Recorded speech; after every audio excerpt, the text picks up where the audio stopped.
Oh, okay. All right, welcome everybody to the Black Girl from Magic Talk Show. Today we have Ericka Williams of Classy Climb, Saundra Davis of Sage Money, and Taryn Bushrod of It's Taryn's World.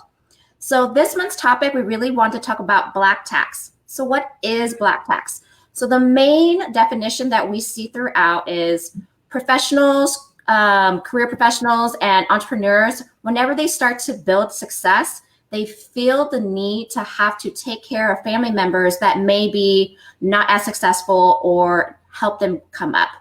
So the reason why we really want to talk about this subject is no one's really talking about black tax and how it's a barrier to building generational wealth. How much is it really keeping us from building our own wealth and building up our own families? And how much can we change the mentality where we can still help our families come up, help our friends come up with us? So first, we're going to start with, I'm going to ask this of all the panelists, and we'll start with Ericka first. What are your thoughts on black tax, and what are your experiences with black tax? So the funniest thing is I Googled this before we started the show, just to get some better definitions of what like the general consensus is, right? But there's 3 definitions, right? So they're very different. So one, of course, that many have heard is we have to work twice as hard to get, half as much. It was on the Scandal show, the whole play out of that. That's kind of, I guess, historically what people think black tax is. But then 2 is higher food prices, because they're in areas sometimes they have to, drive far for the grocery store. Insurance is higher, mortgage is higher, loans are higher, right? There have been a lot of lawsuits showing that Bank of America, several companies were charging people subprime rates, even though they had the same exact credit scores as white borrowers. Now, the third is what we're referring to, or I think you may be referring to, is the burden that middle class and upper middle class people feel to help their less fortunate family members when they start to do well. And I've kind of experienced all 3, because I understand I was getting loans for one of my companies, and it was $1 million loan. Now, everybody I knew that was in the industry told me, oh, it's just $300. It's $300, no worries. I get on the phone, it's $500. And I go, well, is it because my insurance? Is it because my credit score? Why is it? Well, you're a woman, it's your first business, this and this, like just these reasons that made no sense, but I really didn't have the knowledge to combat why was this 500 instead of 350. And just different ways where if you look at the other ones, helping family members, I kind of got lucky in the family draw, right? I kind of got lucky. I had a family where in the 80s we kind of went bust, and so grandma was kind of like, everybody, emergency, we're going bust. It's the 80s. And just kind of one time, my mom, my aunts, my uncles, they either kind of went military, the police in North Carolina, or kind of started some type of business. So we kind of got to ride the wave together out of kind of a rough 80s where we were kind of smashed together in a bad situation. So I think at the end of the day, I understand a lot of people saying, well, Ericka, you don't understand because, your family's kind of doing well. A lot of your family members are doing well. I have to help my sister. I got to help my mom. And in my mind, I'm always thinking like, oh, that's right. Oh, gosh, that would suck if you're out like vacationing and living your life and then your mom needs help with the rent. So I do understand that people are suffering in those ways. That just sucks, though. I mean, it really is, because you do go to work and when I did work in office environments where it was kind of like, gosh, that Ericka could do more or do better. And I go, I'm working just as hard as she. I mean, she's not working hard over there. That girl over there's not working that hard. Like I took a break that lasted 5 extra minutes. So now I'm late and lazy.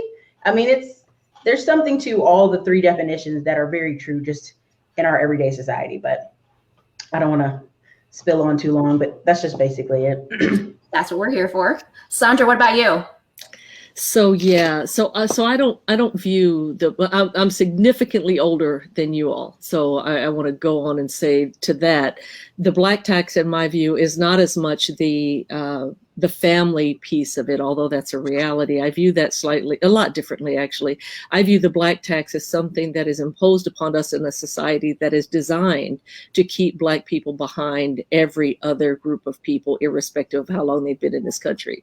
So I think that the ways that I have seen it show up, and of course, what Ericka mentioned about, have to work twice as hard to get half as much. I actually think we have, ingrained that in ourselves and our children, much now to the detriment of those of you now. You know, I mean, we knew growing up in my generation, we knew that that was the reality, and we were taught that, we understood that.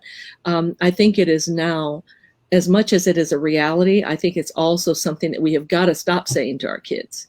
Because I think that what it does is it perpetuates the "you're not good enough" message, or that you're only going to be accepted if you're better and twice as good. And even being twice as good, it kind of sets up that, particularly for Black women, that superwoman thing, that we have got to be so much better than everybody else. And I'm done with it. I'm over it. I'm pushing 60. I'm 60 in a minute. I am not about to continue to carry that burden on. I'm done with the whole mule thing. Over it. So I think that we've got to stop telling our kids that. I think that we have got to stop expecting, and don't get me wrong, I'm not saying we should not be excellent. Absolutely. Should we be excellent? Absolutely. Should we feel like we've got to carry everybody else on our backs all the time? Absolutely not. So the places that it's shown up for me, when I was in the Navy, I went to boot camp. I was 17 years old. I was born and raised in San Francisco. So it's not that we didn't experience racism. It just looked a lot different here than maybe in some other places. So it's very, very covert here. So, you know, people didn't say what they meant. They just kind of, there were a lot of innuendos, and particularly looking like I looked, that had a lot to do with it as well. So, you know, I go to boot camp, and, you know, come to find out my commanding officer, my CO, did not know that I was Black. So here we are in week 5, and the blood work has come back. And there are 2 Davises. There's me and then another Davis in the unit. One of us had sickle cell trait. I'm like, yeah, it's me. You know, I had it all my life. I know I had it. No, they put us through 3 blood tests to prove that the darker skinned Davis was the one with sickle cell trait. So this woman who, and I knew I had it, and I'm telling them I have it. And as soon as those tests came back, I got set back a week. So I was the first one. There were 5 Black women in our unit of 80. I got set back a week. Within a month, the other 4 Black women got set back. So it's just, and so with the first graduating class, 84, the first one went through, no Black women. Out of 80, there were 5 of us, and all 5 of us got set back. You know, our company commander, she, you know, very Southern, you know, I was very Northern, very hippie. And, you know, she said I wasn't Navy material. Now I went on to go from E1 to E5 in 2.5 years with every kind of award that you can possibly get in that time frame, but I wasn't Navy material. So, you know, that was the first time, well, the first time that I can recall.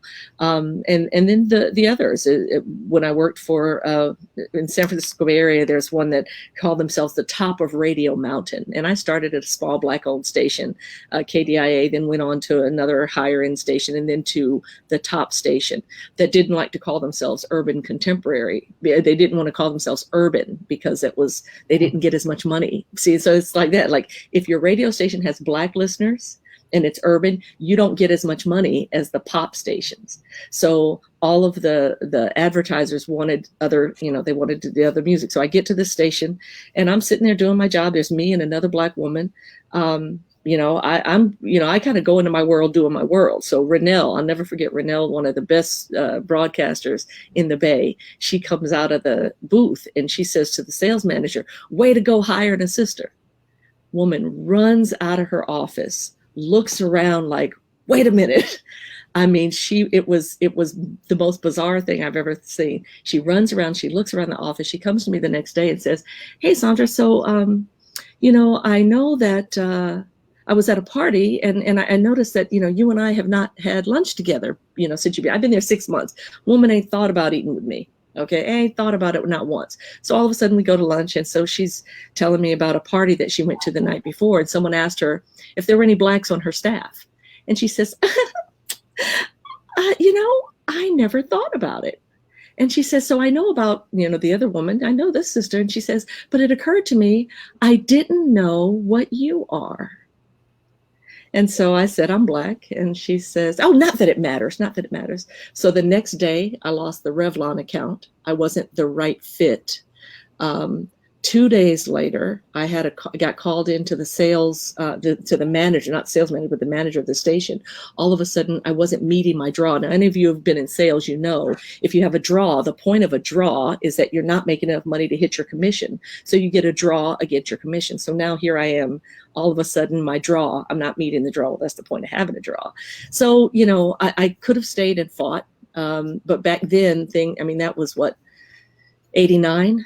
You know, back then it wasn't like it is now, where you can actually fight it and sometimes win, right? And so for me, that's what the black tax means. And the other thing is, mostly I see this with black men, you know, brothers who can't dress down on Friday when everybody else is dressing down because they, you know, either blocked from a building in Silicon Valley from going in or treated like they're supposed to come in the back door. I don't know if that happens enough as much with black women, but I know for a fact that it happens with black men. So to me, and then of course, there's also the equal pay issue. I don't know if people know, but if you Google equal pay day for black women, now equal pay day for women was April 2nd. And what that means is that all of 2017 and to April 2nd of 2018, April 2nd of 2019 is what women had to work to equal the same pay as a man. Black women's equal pay day is August 22nd. So we've got to work all of 2018 into August 22nd of 2019 to make the same amount of money for equal type work. So to me, those are and the black tax are things like, as Ericka mentioned, you know, we've got food deserts. You look at hair care products. You look at medical services. So there's a premium that we pay. And some of it is the high cost of poverty, that's true, but some of them are very specific to our community. You look at the lack of grocery stores in the Black community. Those are all of the things that impact us, in addition to the idea of the income gap and the wage gap and the wealth gap. So those are the things that I think of when I think about the family thing, about our money has to support more than just ourselves. That's true. We know that to be true for Black women in particularly, and also for Black men.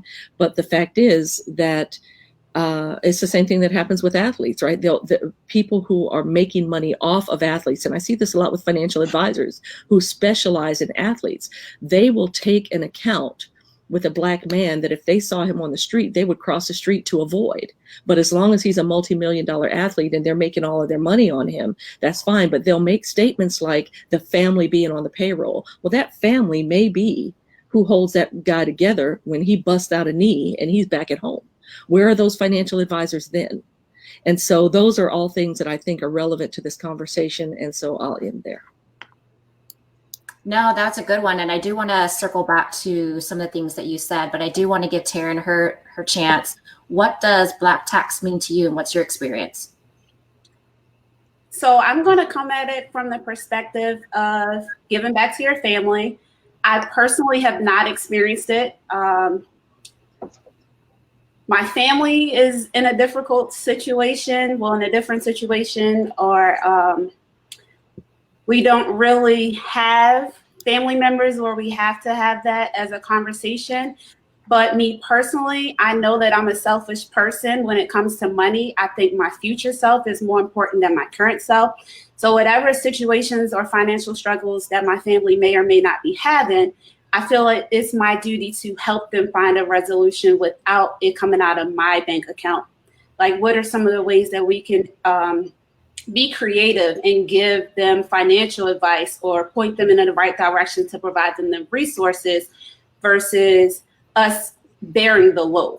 So I would rather show you a way to get to where you need to be versus me, you know, kind of giving you a gift month after month. Like the recurring thing, living in DC, with it being a new tech hub, which is where I am, that's another thing that that is affecting people. If you feel that need and that desire to give back, I know sometimes it's also cultural, where we are the ones that feel the way, but we don't have the financial resources that we should to even give. I think it's more important to focus on yourself. And I feel as though if more people had that approach, they would be able to go from middle class to that little barrier that's above middle class, not wealthy, but you can start to progress.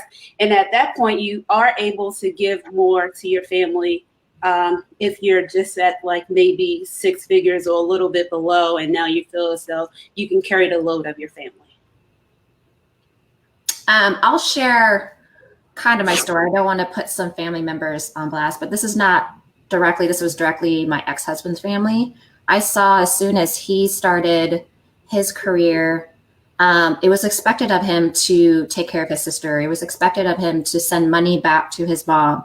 And I felt that burden, as for us, we were a newly married couple, that I've always been taught by my parents about we need to invest in setting up our life. I wanted us to buy a house so we could build some wealth there instead of spending our money renting.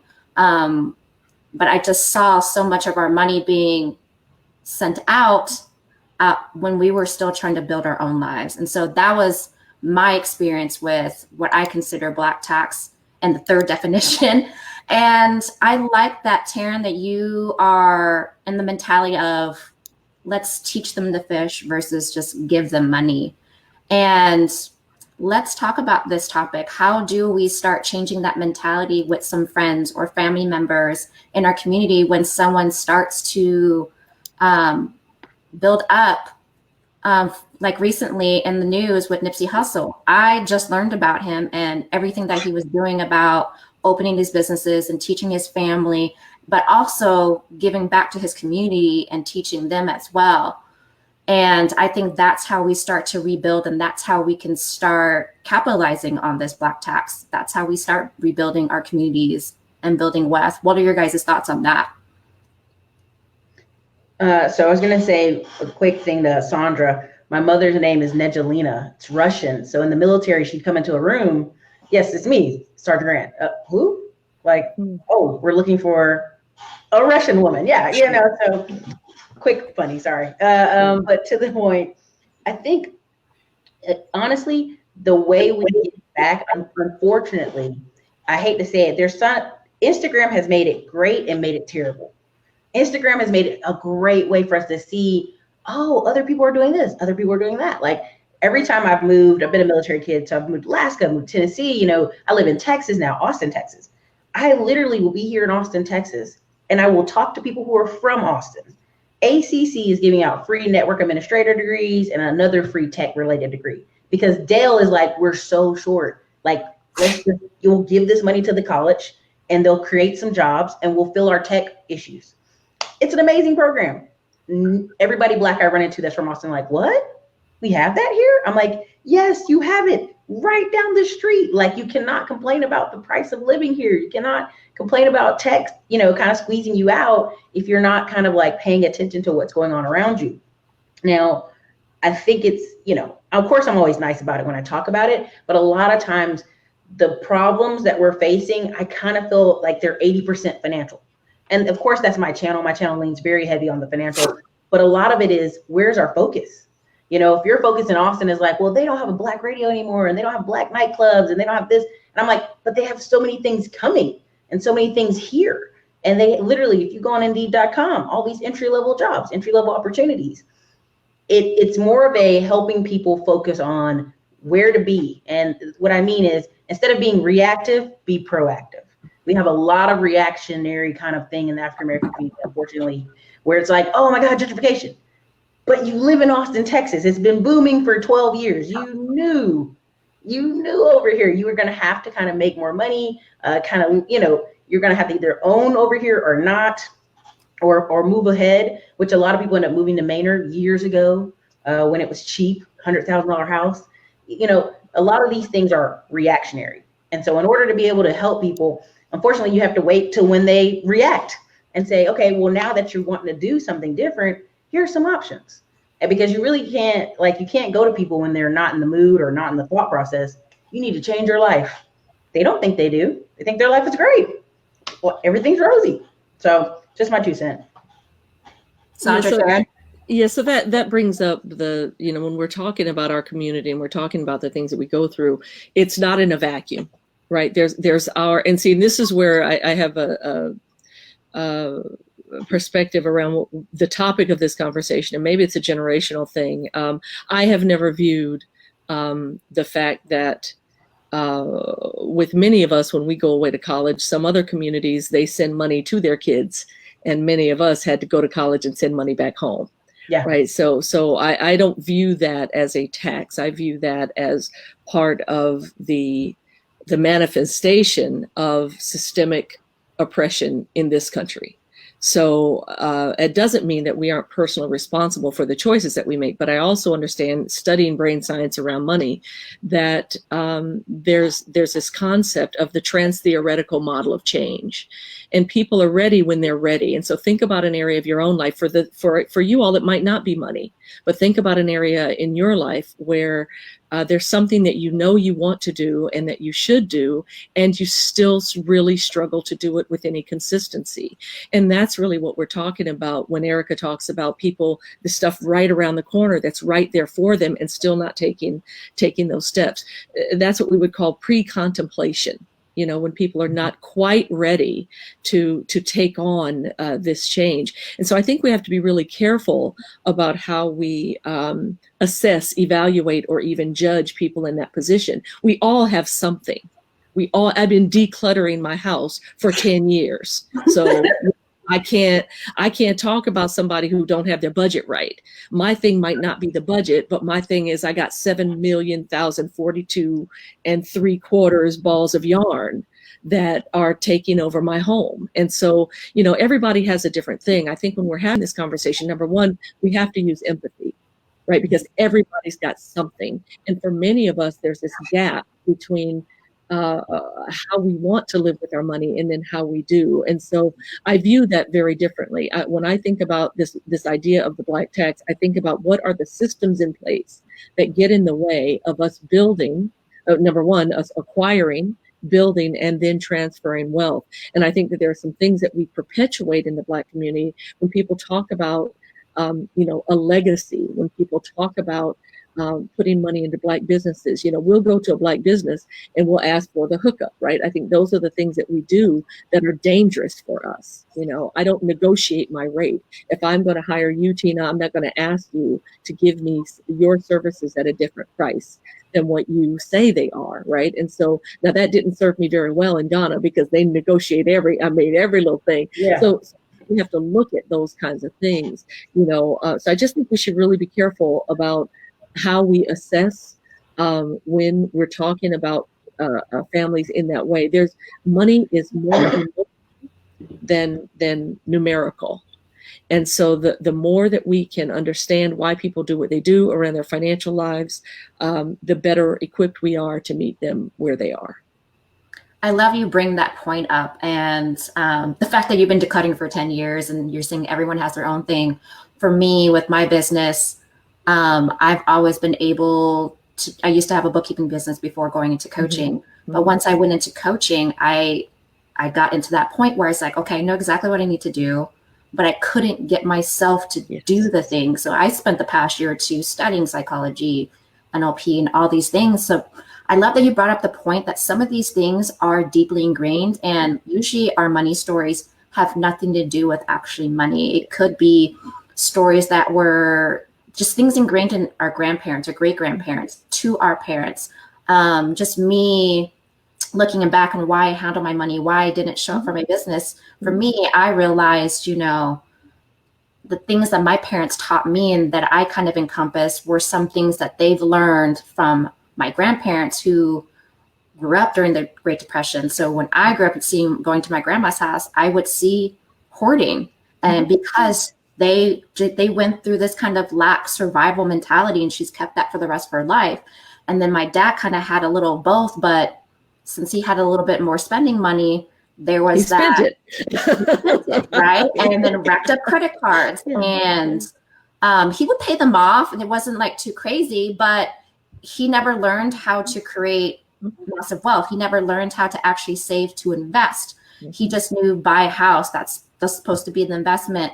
And he kind of grew up in the time where credit cards and pulling out loans was supposedly the good thing without being taught the skills to leverage it. Right. So Tina, in my mind, the Black tax in all of that is that the house that he bought if it's in a Black neighborhood, is not going to appreciate in the same way. In addition to the interest rates, in addition to the impact, if it's a Black neighborhood, when we do all the right stuff, when we go to college, when we send our kids to college, when we buy a home, when we do all of those things, when I think of the Black tax, it still is not going to put us on par in wealth building strategies as it would other people. So Taryn, what about you? I feel like we need to be an example, as I was saying, point them to the resources, but as other people are, making the difference in their situation, the good things, we need to highlight those. So Ericka made a really good point about social media and Instagram. We continuously see people's highlights, and that gives the persona that, hey, you are doing great. I see you doing X, Y, Z. I need help with my mortgage, or I need help with my car payment, or these things are becoming a topic of conversation where if I wasn't showing you those things, you would not be asking.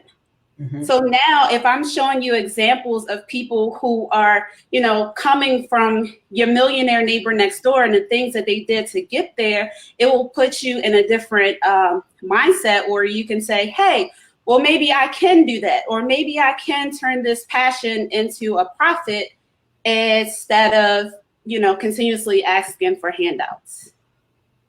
Tina, are you going to bring up the questions? I'm sorry, yes, I just noticed some people I was about to say Simone Stevens had a question.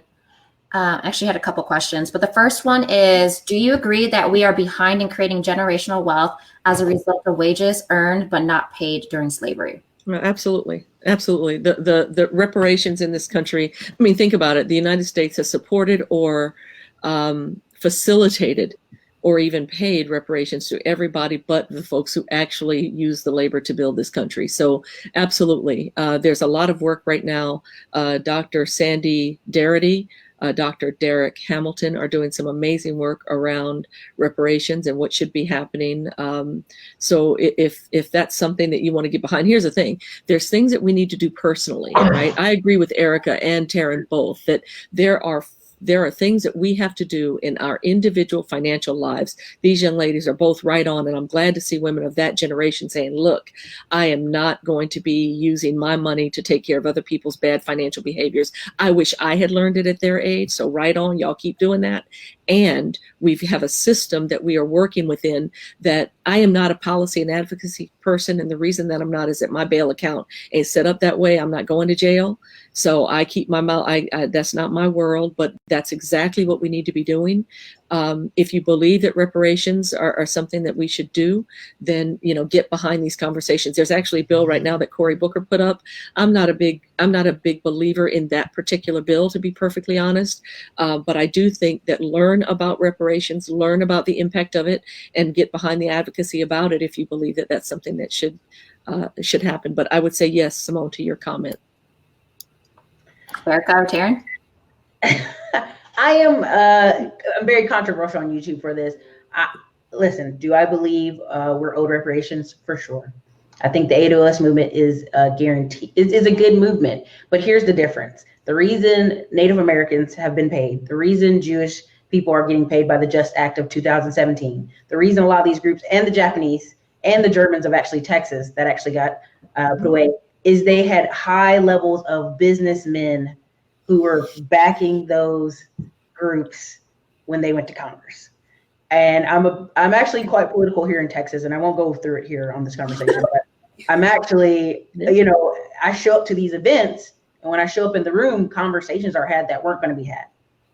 And it's because I'm a business person. And because, unfortunately, African Americans, they say, come bring your vote. They don't ask you for money. Nope. Now, right now, I'm going to say something. In Houston, Texas, the Asian community has over 3,000 illegal immigrants who are business owners. So when the last voting session went through, you just had all these new Asian representatives. And when I said, hey, we're going to come down to Houston, we're going to round up people, their representatives said, no, ICE is not, because these are business people. And that is the power of business ownership. That's the power of money. That's the power of having representatives in Congress. Now, to be said on that, I used to intern for Edward Jones. Even when you had Black people who were business persons and multimillionaires, they only invest in two things: real estate and their business. They were always very cash heavy. No matter what we did, no matter the marketing, hey, if you could just give me your money over here, we're going to do this and do. No, this is nationwide. They were always very heavy in two sections: real estate or business. Yeah. Even if they made all their money, they had maybe a $500,000 house, and their business was their big baby. And so unfortunately, what happens, even when we make a lot of money, we don't pour into certain real estate investments. We don't pour into certain insurance policies. And there's a reason from the 1960s why they were gypped, in the 1960s. This is not ancient history. This isn't Civil War. This is like 1960s. Yeah, no, I was born in that time. Yeah, being gypped in the 1960s. If you get my lingo, what I'm saying. But so even if you have Black people who are millionaires and they aren't investing outside of these two classes, I am always advocating on my show for what I advocate for, because if I'm just an everyday person and I go, Tina, I bought a house. Aren't you proud of me? Your response to me, honestly, if we're friends, would be like, what else are you investing in? Because the house ain't going to do it. The house and a paid off car ain't going to do it. It's going to be nice. If I got a paid off car and I'm 65, it'll be great with a paid off house and paid off car. But guess what? There's still property tax. Guess what? There's still grandkids that are going to go to college. Guess what? There's still going to be family members that need your help. And because, I got it, they're going to think you should help.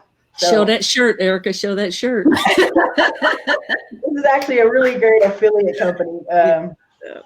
But yeah, I've been wearing this shirt for 5 years, and people thought I actually made it until I was like, no, there's actually a guy who makes this shirt. Yeah. He's a pharmacist, but yeah.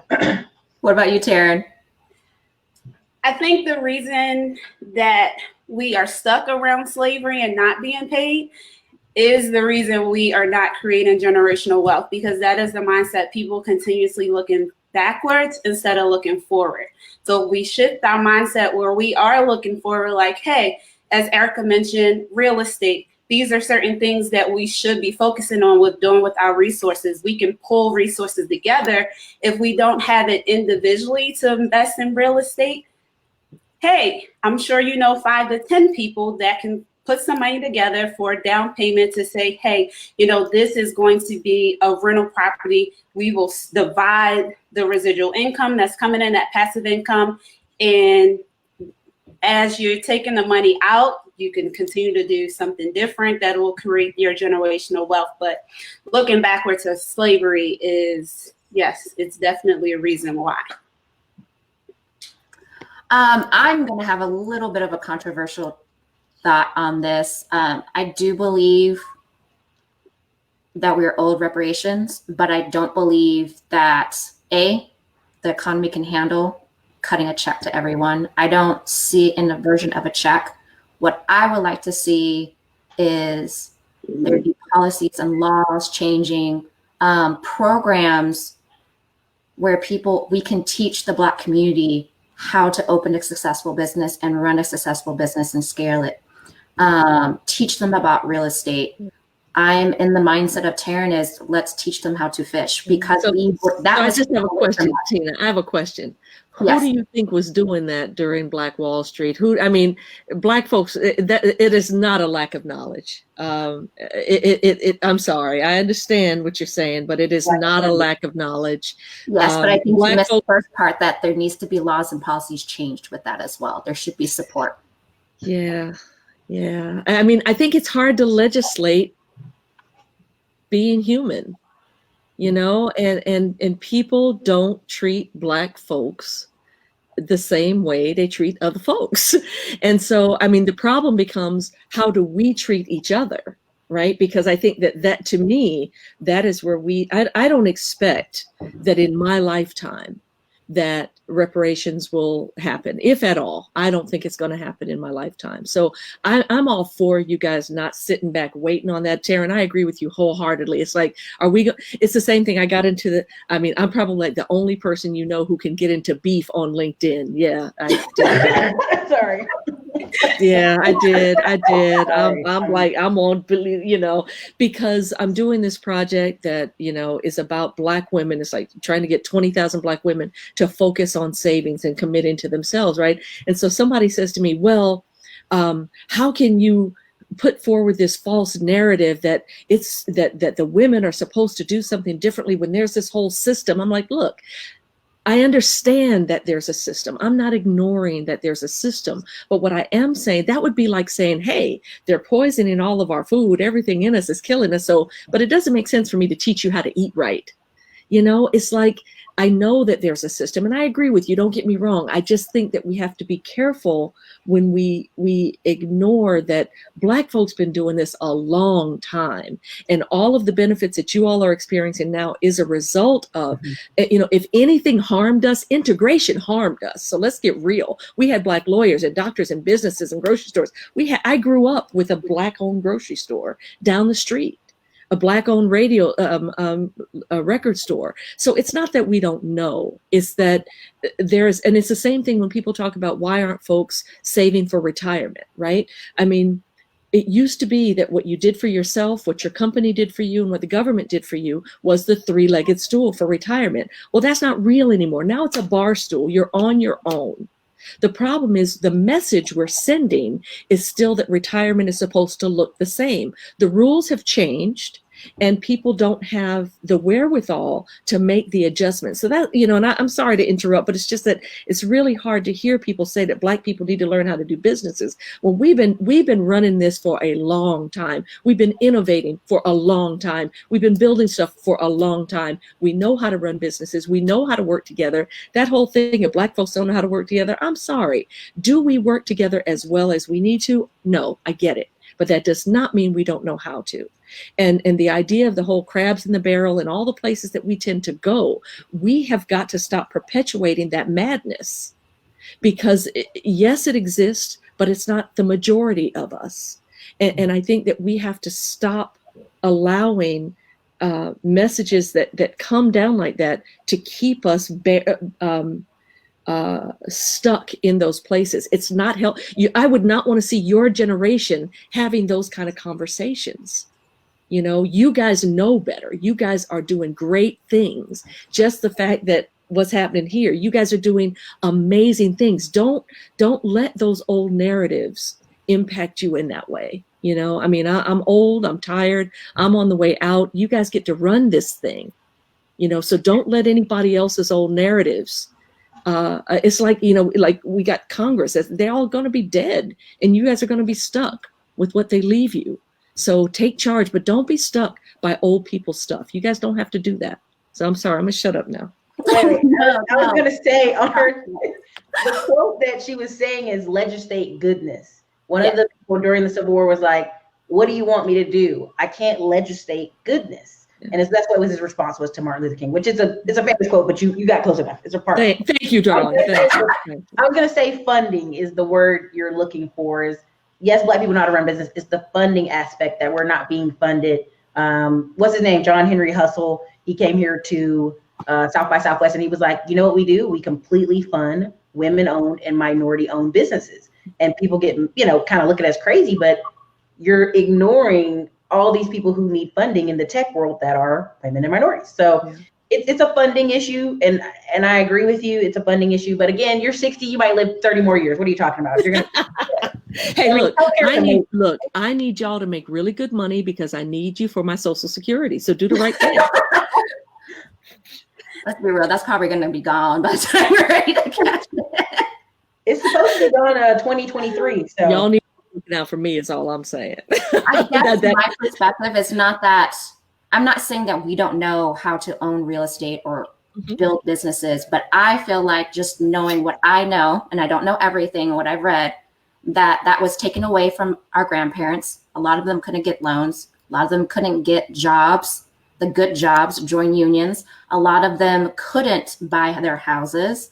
And so that spilled over. And what I would like to see is what Ericka was saying, a lot more of us in political positions where we can pass these laws to help support more. And I agree with you, Saundra. There is this psyche in the culture and society as a whole that we need to change how we view Black people or people of color. I do agree with that. But that needs to start with us and getting into these positions and realize we have our own power. So kind of agree and disagree, and I was just wanting to kind of explain more of my thought process in that sense. I appreciate that. And I have to say, I think you all are in a really powerful position.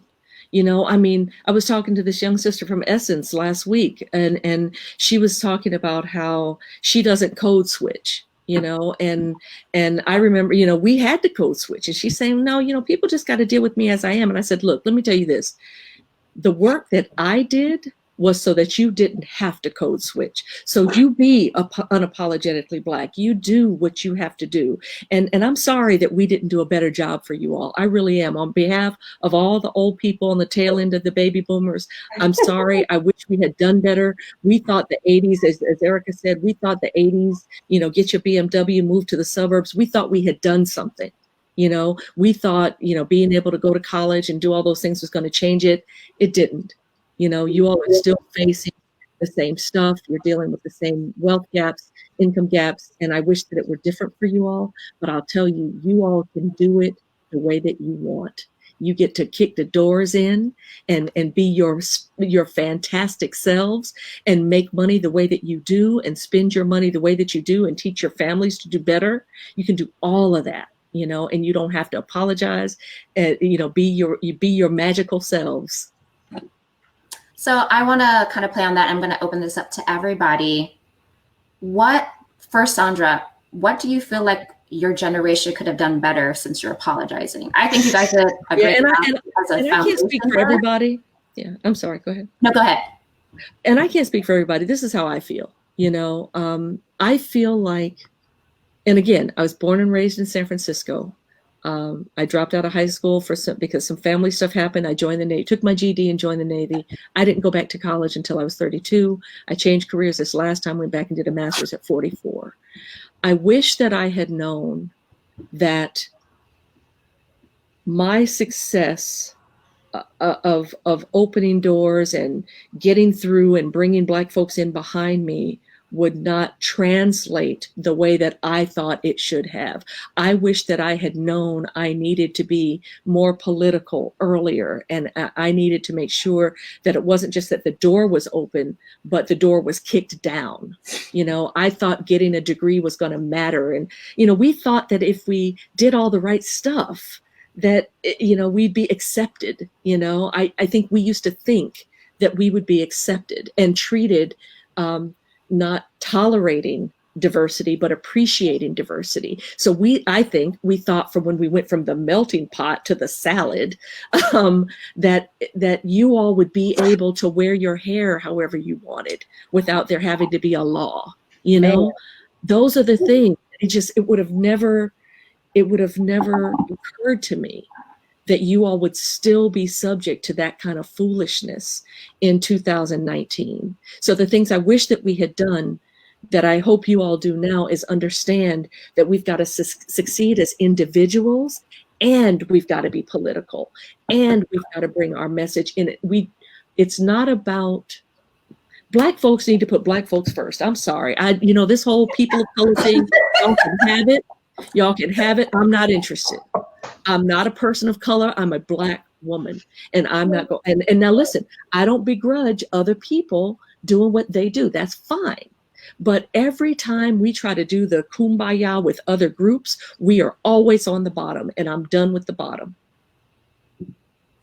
Ericka and Taryn, what do you feel like that we can start doing and changing and build upon what Saundra's generation has done, besides what you're doing currently? Good. I'm gonna let Tara go bring it. Tara. I was like, wait, I want to go last. There are so many things that we can do. I'm always going to come back to honing your skill, finding an entrepreneurial endeavor for yourself.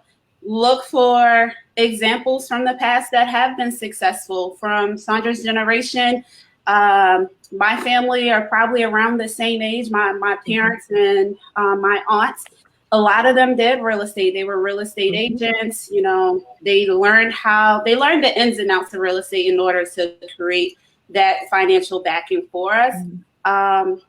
So they did provide good examples to me and my cousins for entrepreneurship. But I think that's going to be the main key, like looking backwards, finding those success stories, applying it to our life so that we can move forward. Excellent. Something we can do, honestly, is stop selling grandmama's house. Right now, here's my Thank you. I'm God. very, What very is that? I get at least. So at one point I did 3,000 consulting calls over the past 4 years. So I'm pretty exhausted. I'm pretty on a break on consulting calls, but I would get calls pretty much 4 to 5 times a week of people in California. I'm gonna sell grandma's house. And I'm going, you're in California, or New Yorkers. I'm not gonna lie, and some DC folk.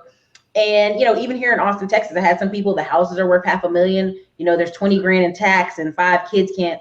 Well, I'm not going to pay it. I'm not going to pay it. I'm not going to pay it. And we lose out on $500,000. Now, a lot of people say, well, Black people don't have any inheritance, Ericka. This is false. This is false. A lot of our parents, if they're not baby boomers, you had older parents who had a house. You just don't like the form of cash you have received.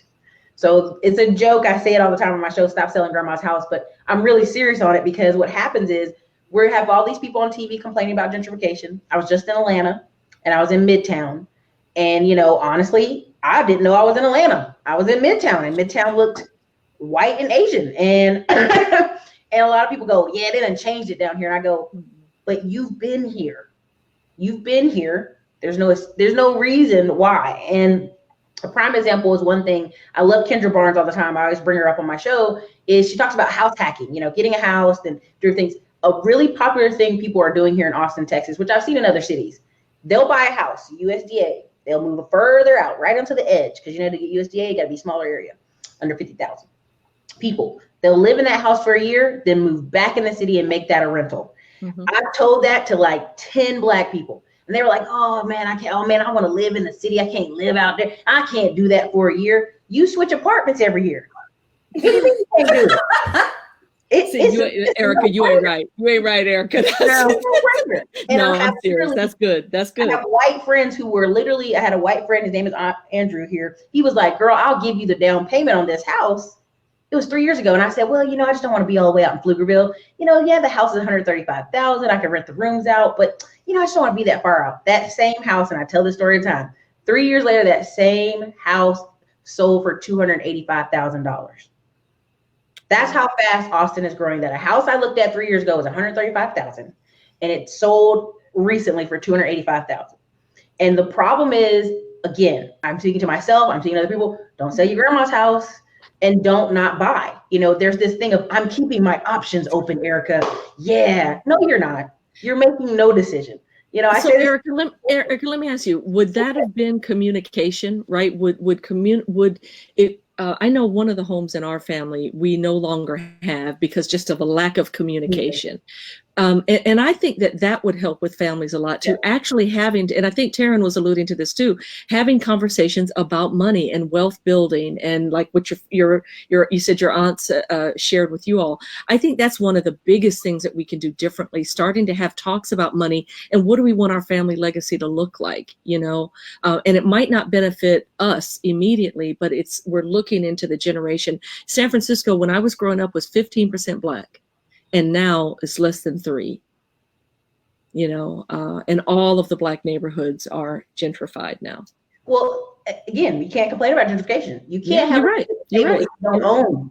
If you do, what I say, it's not your hood if you don't own it, right? You don't own it. And here's the funny thing about that. A lot of people have been saying that, getting backlash for 5 years. Max Maxwell says it because he's cool. He's got a nice beard. Everybody's like, yeah, brother, of course. Listen, I'm not Max Maxwell. I don't got a nice beard. But I've been saying it because you cannot demand, unfortunately, and I mean this in all honesty to the 8OS community. I know reparations, it sounds good. It's the new shiny thing, but what's even shinier? You getting out and buying your own home, or at least investing that money. Because some people are gonna say, well, Ericka, I live in New York. I live in California. You don't understand. All right, I'm giving you that grace. We're tired of hearing it, but we'll give you that grace. Where's your extra money going? Where is it? Where are you investing? I love that you went to Bali every year, but come on now, like there has to be a give here in this conversation, that you cannot sit on one hand and go, what, it's the racism. It's got us down, it's because, and we know there is racism. But in America, in some workplaces, racism's like that old 3-tooth dog that, if you wiggle fast enough, you can get away from. You know what I'm saying? Like, if you do a juke, This girl got jokes. So some of this stuff is like, what? You letting that stop you? Like, Right. some of the stuff I'm hearing, I'm like, come on now, y'all. I mean, meet me halfway. That's all I'm saying. Meet me halfway in the conversation. So one of the downsides in my family with having a real estate background is when people pass, they have been selling houses. So my grandfather died last year. They sold his house. He died in November. He died 5 days before my birthday. His funeral was on my birthday. His house was on the market by Christmas. My birthday is 5 days after Thanksgiving. House sold maybe in about four weeks. Cashed out. My grandmother passed last year as well. And her house will be sold as soon as the person who is basically carrying the house passes, which will be very soon, is going on the market. So that's one of the things where they look at it as, hey, and we know this is not going to be a gentrified area. There's no value. Let's get this money in terms of like passing it down. Mm-hmm. The other problem is when people own land. Land is the one thing that you can't buy more of. If we're giving away our land, like there won't be more land to buy. The land that we have is the land that we have, unless you're talking about like Palm Island in Dubai, where somebody's going to build some more real estate on top of water. So why would you want to sell off land when somebody else can come along and want to develop this? So that's a major thing, an argument that's happening in my family. So I'm hoping that we don't lose that and they will pass on the land to us, and we can continue to do something with it. You know why? It's not cool to live in the country. Oh, Tina, why do you think? Why do you think that is? It's like we know, right? And even in the families where we know, I guess the thing that I wonder, I know the home that we lost in our family was the sibling who was used to kind of being the one who carries everything, didn't feel like he had anybody to turn to. And part of that was on me because I didn't know that he needed somebody to turn to. So, I mean, I think that's where that communication gap is happening as well. And someone here, Woman Making Bank podcast, talks about the knowledge is important, but the mindset. And that, I think, is really what we're having to look at. And Tina, you're doing this work as well. I just about a year or so ago completed the financial behavior specialist. Uh-oh, I'm hearing myself. And the point that I want to make is that we really do have to think about what all of this means to us, not just the dollars in the hand, right? And when there are multiple family members, what do we do when it's not one person who's making the decision, but multiple family members want the house to be sold because they want to cash out? What are some of the things that we can think about? And I think that's an important conversation that we all need to have. I know growing up, my parents never talked about how much they made, how much the house was, or bills. All I ever heard was, oh, we don't have the money for that. I have to work to pay the bills, or anything that was nice. If I wanted a toy or a movie when I was a kid, it was almost like a luxury. So I kind of incorporated that in my subconscious. But even now at this age, I'm an only child and I have to take care of the finances. If one of my parents happened to pass away, I don't know anything. My parents are so tight-lipped because they just kind of grew up with the mentality that you're the kid, you don't need to worry about all that. I guess until I have to worry about that. So my concern is maybe my parents' generation, the grandparents, we have kind of encompassed this mentality that money is such a taboo topic that we don't talk about it. And we don't talk about what we don't know either. Like my parents always told me to save growing up, but they never told me how because they were never taught how, and they never told me the importance of it. They just knew that they didn't always have money and there was always an emergency. So they're just like, you need to save, you need to learn how to save, you need to learn how to save. But I never knew why. And so those are those other conversations, like in Taryn's family, it's like, oh, someone passed, we have this property, should sell it. So it sounds like it might be time for me to do a group coaching call on how to talk to the elders in your family when it's time.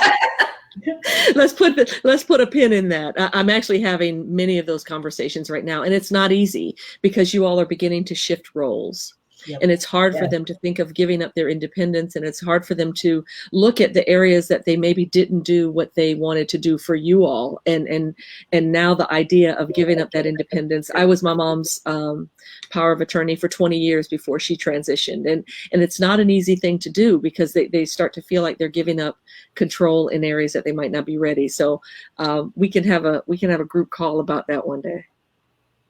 Well, also, I think in my generation and younger, we need to learn that money is not so taboo. We need to teach each other the mistakes that we've made and the things that we've learned to grow. And I think that's where we start to kind of change that or up-level that mentality, and conversations like this. This is why we do this. Yeah. And when you're working with elders, like one of the things is to ask questions rather than, because we're not ready for y'all to be grown yet. I'm not going to lie. It's not, we're not, I know I'm not the only one out there. I know I saw at least one other person who I know, she and I are in about the same category that, it's hard for us too, because we're seeing our mortality. We're seeing things change for us, and knowing that we have to be willing to step back and let y'all step up. And it's not an easy thing. It's a family dynamic in a lot of ways, I'm a big believer in leading by example, and then you just share that. So I tell people all the time, like I had family members who I'm like talking about entrepreneurship, talking about it, like, hey. And I just had me and one other cousin were really heavy entrepreneurs. And then as I started making successful wins, buying these semi trucks, buying real estate. Oh, Ericka, tell me this. Like I remember, I had an aunt retiring, but she went back to work, but she got like a $250,000 nurse settlement, right? They were letting go of certain nurses. And I was like, hey, if you put this in these 3 different monthly dividend stocks, you're going to get this much cash every month. And she was like, okay, I'm just going to spend this money, right? And so end up going back to work. But next time I was in a different position in life.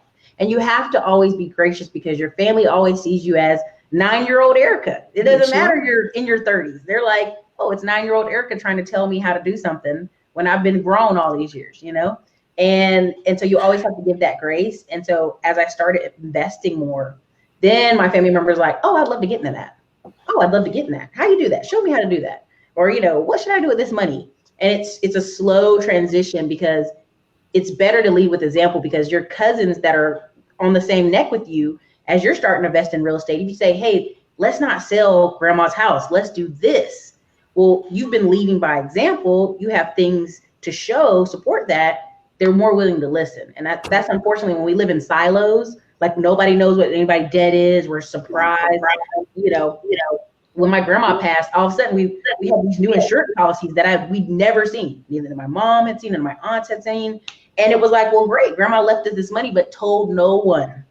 You know what I mean? Like it was like a surprise, right? So it's one of these things that you just have to work your way into it and also lead by example. Because no one wants to be that uncle telling people what they should do, and then your uncle's still living with his grandma and ain't got no job. Nobody wants to be that person. We can't let Ericka out nowhere. Nobody's listening to him. I'm going to add something to Ericka, and then we're going to have one last question from Simone. I don't want it to be the mentality that we can't sell grandma's house, but how we're going to leverage selling grandma's house. Can we buy 4 other or put down payments on 4 other properties, rent them out, fix them up? So those are kind of the questions, like, why are we selling grandma's house? Are we just trying to do the cash payout right now? Or how can we leverage this? Can we put that money into a business and buy a building and do something like that? So those are the kind of conversations we need to add, or kind of the thought process is how can we start leveraging the things that we're inheriting? So we're coming towards the end of the hour, and I want to finish out with the last question from Simone. She's asking, how do we encourage folks to be interested in learning to fish? I feel like it's such a daunting task, and there's some people who don't want to learn. So how do we tackle that? You got to dangle the carrot. That's it. You got to dangle the carrot. Like, people recommend books all the time. Do you actually follow up to read the book? I have books all over my house. Somebody will come over, hey, can I borrow that book? No, you cannot. You can order the book. I can send you the link of where to order it. I use the analogy. I don't share books like I don't share my underwear. That's like my number one response when somebody asks to borrow a book. You have to invest in the knowledge that you want. You know, I really don't understand certain things. And maybe it's just how I was raised, my mindset, the things that I've been exposed to, but you have to want to level up for yourself. Like, elevation starts within. Like, somebody can coach you and give you certain little tidbits, but if you don't want it, then how are you going to get it? Yeah, I'm with Taryn. I think I would say the carrot is better than the stick. Because I'm a coach, my approach is non-judgmental, and I behave as an objective observer, and I think that that's very important. I think it's hard when people, particularly if people think you're judging them, for them to go to the place of, well, you think you know everything, which I get that a lot because I do. So there's that. So I think that really kind of asking good questions, you know, what's important to you about that? If you had things exactly the way you want them to be, what would it look like? What changes would you have to make to get there? So I think that asking good questions is a way to get people started, because sometimes it's not that they don't want to, it's that they lack the confidence. And for people to actually make change, two things have to be in place. They need to believe that change is possible and that it's possible for them. I'm kind of in the same boat with Saundra. I'm very much about empowering people to build their own confidence and realize that, as that's mainly what we see in a lot of people, is they don't feel confident that they can do it, or it's not really in their cards or in their path. But along with dangling the carrot, it's actually empowering them. And I think that'll be the most powerful thing you could do. You guys, thank you for saving me for last, because I'm the stick. No. I have a lot of military people in my family, and I have a lot of police officers, and we're very, unfortunately, a lot of black and white. Like, it's black and white. You follow the rules, you do it, A, B, and C. And unfortunately, I think in our society, and this is just me, I've got paid very well over the last 6 years off YouTube. I'm not doing it to brag, but like almost big boy style here, from the fact that I've said, listen, the caring, the pat on the back, the do what you want. It's America. Do whatever you want. Where has that gotten you? And a lot of times what happens in our society, the pain of staying the same is so great that we have to change. Mm-hmm. And we know it, but I have a personal trainer, and I remember people going, oh, why are you getting a chef and a personal trainer? Because I'm fat. I need to lose some weight, right? Like, I would say that, and they'd be like, oh my God, Ericka. And I go, either we have to address the problem, or we can just sit here and go, you know what? You're just fluffy. You just buy a bigger shirt, girl. You just go to Lane Bryant. Like, I literally would tell people, and this, what really this came out of is I went to a conference, and there was a speaker, and she was really heavily breathing the whole time she was speaking. And I felt something in my heart for her, because I'm pretty sure she was an amazing speaker. But I'm pretty sure there's some parts of all our lives that need some type of change. And financially is a tough one. So on my channel, I'm always no nonsense. I'm very numbers driven. I kind of go, what are we doing with our money? Are we trying to heal a pain? Are we trying to do something with it, like to make ourselves feel good? You can't buy that confidence that comes from inside. But also, you got to see what's happening in our society. You have 500,000 people moving out of New York. 500,000 people leaving California. They're filling up Las Vegas, Arizona, Idaho. They can't afford to stay where they're at. So the pain is there. Mm-hmm. And I love what you ladies do. I love all the soft coaches out here, the mamas out here. I love y'all. I even have a coach that I work with. She's a mama, but I'm the stick. I'm sorry. I'm dad. So I want to be clear. I only work with people who are ready for action. Right. I just don't believe that you can shame people into doing something for any prolonged period of time. For sure. So I believe that behavior change is only visible in the rearview mirror.